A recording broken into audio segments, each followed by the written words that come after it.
বাউল গানের আসরে কণ্ঠ ছিল ভক্তি, মনে ছিল ঘরে ফেরার আনন্দ।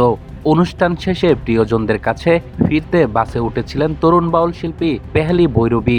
কিন্তু সে যাত্রায় হয়ে উঠল জীবনের শেষ সফর। শুক্রবার ৭ আগস্ট সকালে সড়ক দুর্ঘটনায় কেড়ে নিল মাত্র ১৯ বছর বয়সেই এই উদীয়মান শিল্পীর প্রাণ। বৃহস্পতিবার রাতে সিলেটের বিশ্বনাথ উপজেলার রামপাশা এলাকার সাবল শাহ মাজারে বাউল গানের অনুষ্ঠানে অংশ নিয়েছিলেন কিশোরগঞ্জের ভৈরব উপজেলার চণ্ডীবেড়ের গ্রামের কালু মিয়ার মেয়ে পেহেলি ভৈরবী।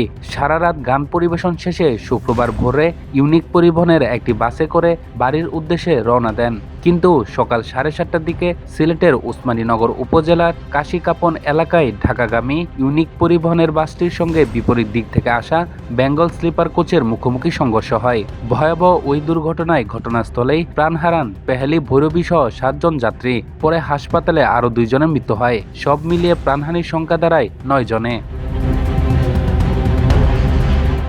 যে কণ্ঠে কিছুক্ষণ আগেও বাউল গানে মুগ্ধ করেছিলেন শ্রোতাদের, সেই কণ্ঠ চিরতরে স্তব্ধ হয়ে গেল সড়কে।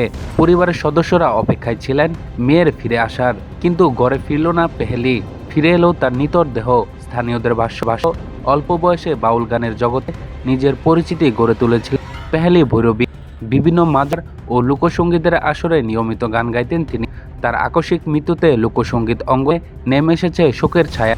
একটি সাংস্কৃতিক অনুষ্ঠান শেষে স্বপ্ন আর বুকে নিয়ে শুরু হয়েছিল তার বাড়ি ফেরার। সেই পথই শেষ পর্যন্ত হয়ে উঠল তার জীবনের শেষ যাত্রা। পিছনে রেখে গেলেন অগণিত শ্রোতাদের ভালোবাসা, সহশিল্পীদের স্মৃতি এবং স্বজন অপূরণীয়।